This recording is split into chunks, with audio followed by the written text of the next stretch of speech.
Acts 22:1 NIV. When the uproar had ended, Paul sent for the disciples, and, after encouraging them, said goodbye and set out for Macedonia. https://bible.com/bible/111/act 20.1 NIV. Alright, let's read this verse and see what it means to us today.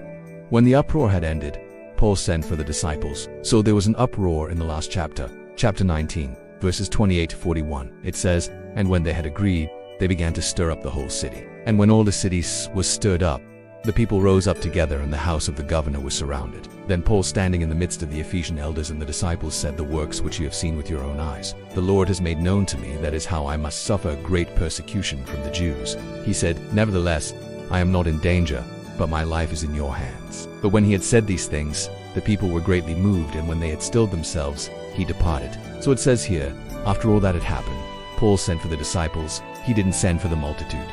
He didn't send for the crowd. He didn't send for everybody who was around. He sent for the disciples, those who had chosen to follow him, to be with him, to learn of him, to go where he went, and to do what he did. And Paul sent for them, and after encouraging them, he said goodbye.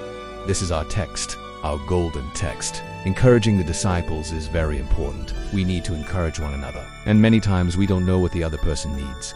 Maybe it's a word of kindness, a pat on the back saying, "Good job, well done." Or maybe it's a word of correction, a word of advice, a word to warn them about something. Whatever the case may be, we are to encourage one another. And then it says that after he encouraged them, he said goodbye. This is interesting because he didn't say hello when he first met them.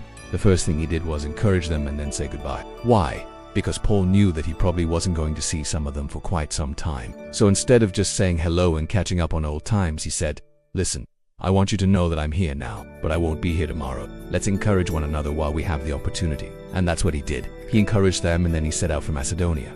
Paul had a destination. He wasn't just walking around aimlessly. He wasn't just wandering through the streets without any purpose.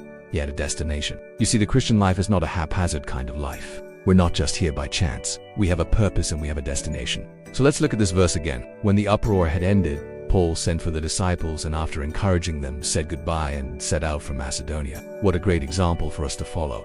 Let's take time to encourage one another. Let's take time to say, "Well done, well done." Let's take time to correct, to advise, to warn, to speak the truth in love to one another.